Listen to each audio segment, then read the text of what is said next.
What's up, YouTube? For a quick introduction, my name is Tyler. Welcome to my channel, where I will be once a week uploading videos for my try-hard meal of the week. I just as a quick introduction, I've been cooking for a majority of my life. When most kids would get out of school and go watch Dragon Ball Z or whatever, I went home and watched Good Eats or 30-Minute Meals or Emerald Lagasse, that kind of thing. Cooking is my passion, is what I do for a hobby. It's not something I really enjoy doing for work. I do live in Colorado. We have a very nice thing. I just moved to this really nice kitchen, decided I wanted to start cooking a lot more. And this is going to be a document of that. Yeah, before going any further, the question remains, what's for dinner?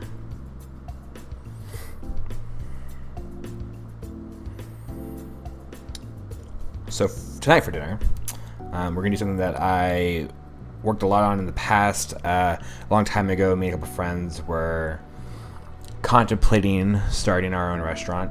It was gonna be like an esports bar kind of thing, and I needed a menu item that was unique. You couldn't find anywhere else. So what I dubbed the payload burger. It is very similar to a beef Wellington. It is a cheeseburger that is wrapped in pastry dough. This version, there's lots of different iterations. This version you're going to see today is the onion bacon jam version. It does have 2 pieces of cheese. The cheese I use here today is going to be a steakhouse onion cheese, some random cheese I found in the grocery store that I thought was delicious. It's actually my favorite cheese in the whole wide world. It tastes like onions. I love onions. Along with some bacon jam and just about 1/3 of a pound patty. That's the entire inside of it. We're also going to be doing a couple dipping sauces. We're going to make a paprika aioli, and we're going to make a sweet whole grain mustard. Also in the video, you're going to see some potatoes. I'm going to roughly make some fries. Honestly, I didn't do that great of a job with the fries. I skipped a few steps. I just wanted them to be done because I was hungry. In the future, I will do a video how to properly do fries. Anyway, let's begin. So we're going to start with 2 cups of pastry flour. Pastry flour has a lower protein amount in it, so it becomes a little fluffier, a little lighter, just overall better. So we're gonna do 2 cups. We're gonna make sure they're completely leveled in a dish. Sorry about the camera angle. You should be able to see better. We're gonna do some salt. I think it's about a teaspoon of salt, not a lot. You just have to add a leavening agent. Then we're gonna do 20 tablespoons of butter. There are much better ways to do this than the way I did it. Yeah, we're gonna fast forward through it because you don't need to see me do it 20 times. Make sure the butter is very, very cold though. With a pastry dough, you want the butter to be as cold as possible to create those pockets of buttery deliciousness and also the fluffiness. It helps a lot with that. So make sure it's straight out of the fridge. That's pretty important. We are fast forward through this because you don't need to see me painstakingly scrape at this butter. Alright, after that's done, you're going to take 2 knives or a pastry, what's called a pastry masher, I don't know. And you're going to cut them apart. You're going to move them separate, as you can see, separate apart. You're going to do this until there's, they're pea size. It's going to take a minute. I'm not going to lie to you. Remember, the butter's going to be very cold. You do not want to do this with your hands. There are some, like you're making pies or something like that, you might do it with your hands, but you want this butter to stay as cold as possible. Again, it's very, very important for pastry. And we'll fast forward through this. Alright, like I said, you're going to keep doing this until it's pea-sized amounts of butter mixed with the flour. I'm almost done here. I'm about to show it to you. There it is. Look at that. Next, we're going to add, I'm measuring, but I really don't need to. You're going to add a little bit of cold water. Ice cold if possible. I did pour out my Brita filter that just came out of my fridge. And you're going to very, very gently fold this together. If it's too dry, you can add some more. You always want to add a little bit at a time because you can never take it away. But you can always add it. So we're just going to keep mixing. Just keep mixing. Carefully. I'm looking at it and I'm thinking, this is pretty dry. So we're going to add some more. As you can see, that's very dry. We're kind of digging around looking for any more pockets of water. You don't want to mess with it too much or you're going to start creating a lot more gluten than you want, and you want this to be very, very fluffy. So that was enough, so we're going to add some more.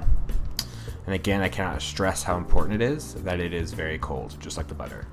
You want everything to be cold.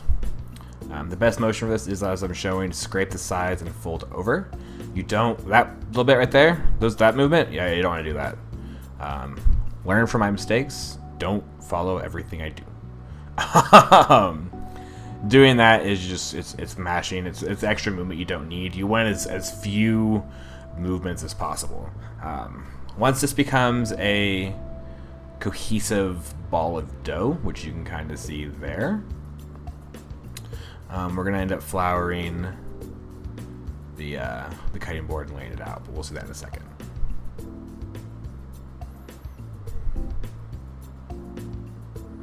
There it is. We're gonna flour everything up. Now I'm gonna tell you right now that I don't do this right.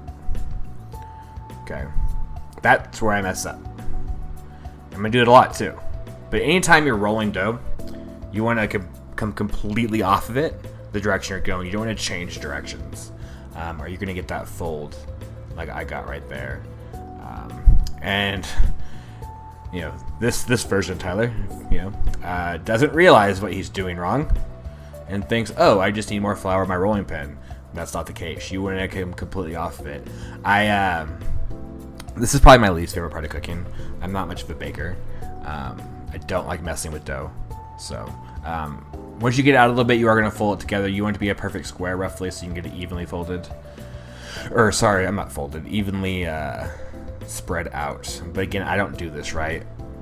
This is not my forte when it comes to cooking. Baking is not for me. But, you know, teach their own. Alright, we're going to fast forward through this. You're going to keep doing it. Repeat process, repeat steps until it is a cohesive dough. In which case we're going to wrap it in some plastic wrap. And we are going to put it into the freezer, which you will see here in a second.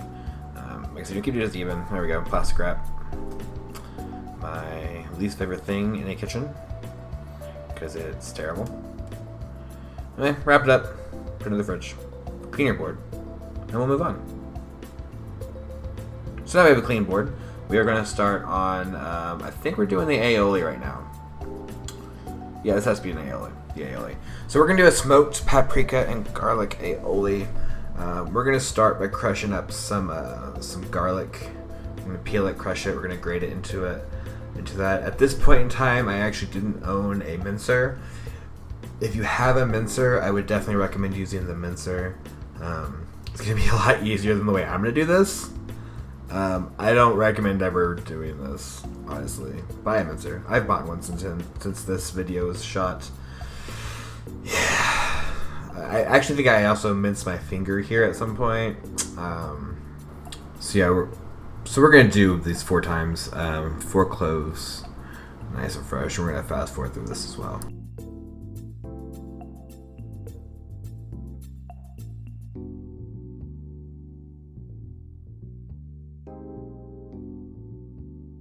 To this minced garlic, we're gonna add 2 tablespoons, big difference, of smoked paprika. Then in a separate bowl, we're gonna take a room temperature egg, preferably, and we're gonna separate the yolks from the whites. The yolk is gonna be what's used in our aioli. The white you can make a meringue with, I guess, or throw away. There's lots of uses for it. None today, but there are lots of uses for it. So save it if you want to. Yeah. Did I say 1 egg? I meant to. Silly me. When you're cracking eggs, you do want to do it on a flat surface, just so you know. It's a good practice to have. If you crack it into like a corner or something, which a lot of people do, you're going to get pieces of shell in your eggs, and it's no fun to try to dig that out. With this, you know, if you need the egg yolks, it's really important you don't have any... Sorry, if you have the egg whites, it's really important that you don't have the yolk in it. If there's a little bit of whites in it, it's no big deal. So we're going to mix that together, just break the yolks, scramble it up a little bit. That's really it for now. Put it to the side. Oh, flicking shit around. Put it to the side. I did this in a weird order. I don't know. Anyway, to our paprika and garlic, we're going to put a little lemon zest. I think I put a little more than I want. Off of it. You really only want the top layer of yellow. You don't want any of the white. You see me checking to make sure I didn't. I definitely got some of the white in there. Adds a little bit of bitterness. It's fine. not the biggest deal. Then we're gonna take that same lemon, we're gonna roll it, take the juices flowing, and we're gonna cut it in half. Look how smooth this knife cuts. Oh yeah. And we're gonna squeeze, I think we only do half the lemon. Half the lemon adds a little bit of, it adds our acid that we need for a nice emulsion in a little bit, which actually I should have added that lemon to the yolks, but we're not going to talk about that. I have a cup of avocado oil. It is my favorite oil in the whole wide world. I only pour out a cup. I'm not going to use the whole cup. We are going to whisk the egg yolks and slowly incorporate the oil. What we are doing is creating an emulsion and a mess. Yes, we are creating a big mess. About halfway through doing this, I realized, oh wait, I have a hand mixer. This would be so much easier. But, you know, you live and learn, right? Because man, do I just make a mess.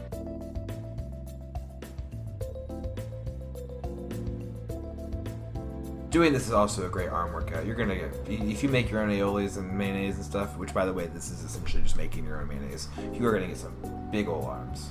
And this is a arm workout. So we are gonna vigorously, yes, I said vigorously, whisk away at these egg yolks and oil. We want to incorporate as much air as possible and to create an emulsion. If your emulsion starts to look oily, it means it is breaking. And well, start over.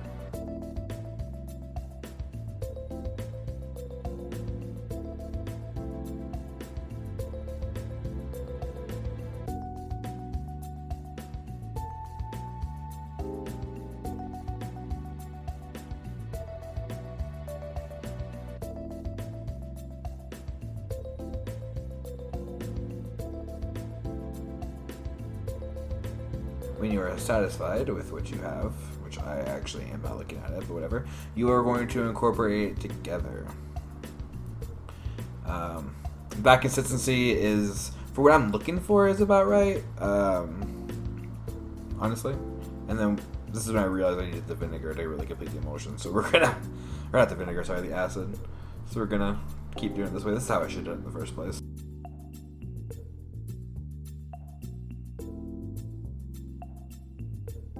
We're gonna finish it off with some kosher salts and a little bit of freshly cracked black pepper. Give it a few more whisks after that to make sure that is incorporated, and they're gonna cover it and put it into the fridge. Next, we're gonna make the mustard. I have about a half a cup of yellow mustard seeds. I'd like to have yellow and brown, but my supermarket only had the yellow at the time. I'm gonna put it into a bag. I'm trying to break the seeds. This didn't really work as well as I wanted it to. Preferably you'd use a mortar and pestle, or even like probably a food processor would probably be okay. You don't want it to grind them and have them be a smooth powder like that yellow mustard powder you see on the side, but you do want to crack open the seeds. They are very tough, and cracking them open helps like get inside of them to soften them up a little bit. Again, this didn't really work. The outcome is still really good. The mustard I made is still fantastic. I actually have a little bit left over in the fridge that I use with pretzels. But in terms of breaking up the seed, this step was worthless and did nothing. So we're gonna put that into a saucepan. Like I said, it's a half cup. Make sure you get it all. It's very important. No seeds left behind. No seeds. We're gonna follow that up with some apple cider vinegar. We're gonna follow this with about 3/4 cups of apple cider vinegar. So it's 1.5 of these bad boys. Perfect. Follow that with a half of a cup of Sauvignon Blanc, and then we're gonna, pull one for myself. Tablespoon of yellow mustard powder. 3 tablespoons. Make sure you pack it of brown sugar. This is gonna make it sweet. Doing this again, I'd probably do a little bit less, maybe 2 tablespoons, because this was pretty sweet. A little bit of kosher salt, just to balance out that sweetness a little bit. Can't really tell you how much that is, just 2 pinches. Whisk all of this to combine. You're not really doing much besides dissolving everything into the liquid. And then onto a saucepan over medium heat. Next, we're back to our dough. When I put the dough into the freezer, I did also have a little bit of butter that I put on top of it for it to freeze as well. What we're gonna do is gonna roll this dough out real thin, and then we're actually gonna grate some butter on top of it. This is going to give us some pockets of buttery deliciousness, and it's really important. As you can see, I still have no idea what I'm doing. I'm really bad at this part of like baking and stuff. It's not my forte. Like I said earlier in the video, I'll probably never do this again for at least this recipe. We're gonna fast forward a little bit. So just like before, we're gonna make it even. We're gonna, like I said, we're gonna grate the butter over it. Like I just repeat myself from a few seconds ago. This is gonna create some butter goodness. Some of it I couldn't quite get grated, so it got in bigger chunks. Is fine. And then we're gonna incorporate this butter by again, still just every now and then, not every now and then, folding, rolling, folding, rolling. We're gonna do this until we don't actually see butter anymore. In which case we are again going to wrap it up and put it into the fridge. This will be the last time it's in the fridge. The next time we pull it out, it will be time to do the thing. Do the damn thing. So like I said, a little bit of plastic wrap. Into the fridge we go. Pound of ground beef. We're going to add some Worcestershire sauce. A little bit of garlic powder. Just a little bit. With some kosher salt. After the salt, a magical plate will appear. Anyway, we're going to mash this all together to combine, and we're going to form this into 3 equal sized balls that we're going to place on this magical plate.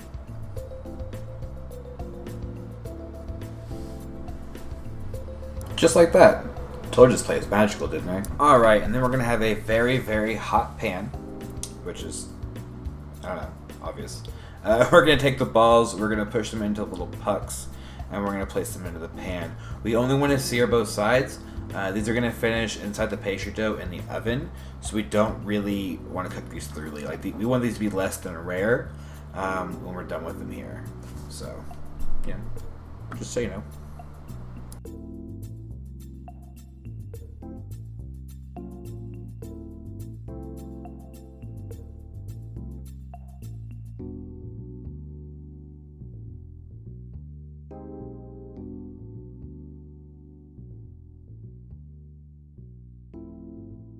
Side note, that's what your mustard should look like when it's done.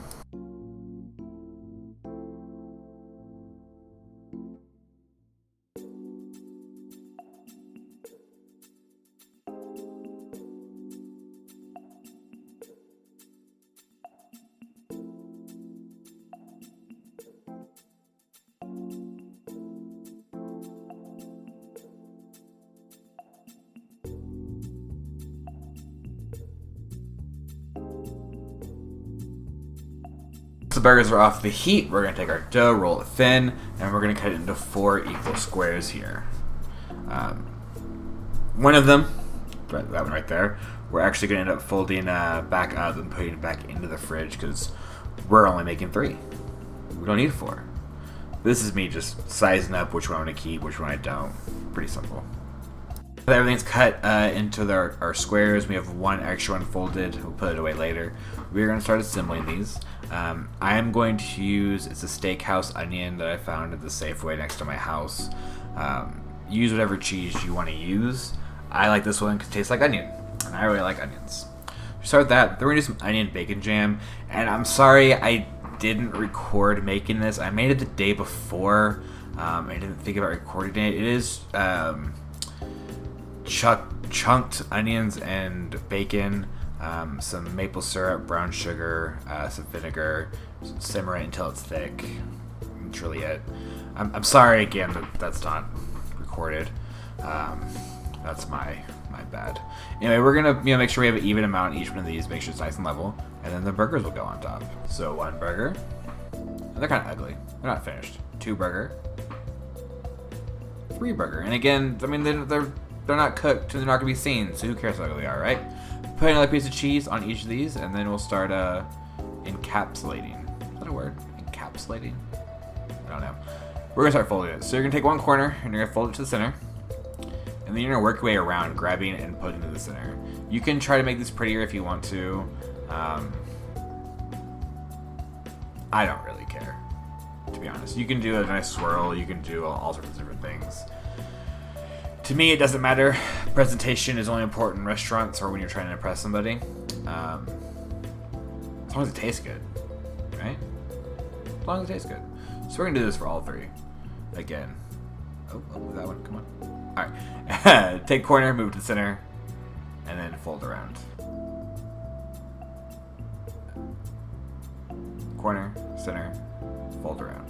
corner, center, fold around. Real simple. And honestly, they don't look bad. I mean, they look like little empanadas, if you will. Like I said, this is based off of a beef Wellington. I've tried a lot of different iterations of these. In my opinion, this is my favorite. But maybe one day I'll make some other ones so you can see them as well. Corner, center, fold around.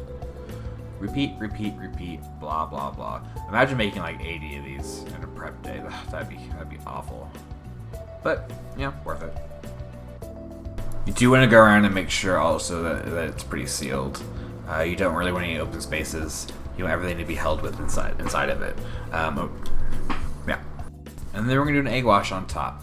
This is going to help brown, help seal, add a little bit of flavor. It's really good. Side note, make sure your oven is preheated at 425. That's the rough temperature. 425. Not gonna lie, I got that temperature off the back of a pastry dough box once. And that's what I've always done, and I've never really tried. They're gonna go in the oven at 425. It's gonna take about 15 minutes. Yeah, just so you know.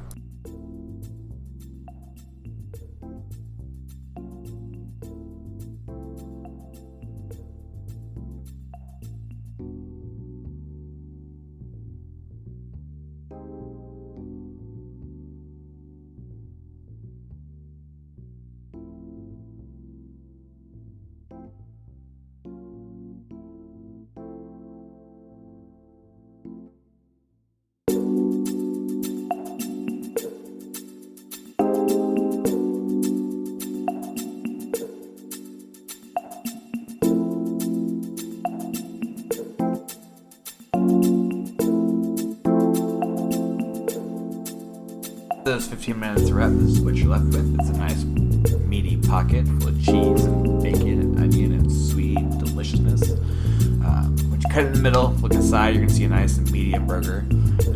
After this, you just kind of eat it. There's lots of things you can do. Dip it in the aioli we made, dip it in the mustard we made. Screw it, put some ketchup ranch, I don't care, just enjoy it. Anyway guys, thanks so much for watching. This is my first video ever. Like I said, my name is Tyler. If you liked what you saw, please subscribe. Give me a like, share it. Fine. Hopefully they'll get better.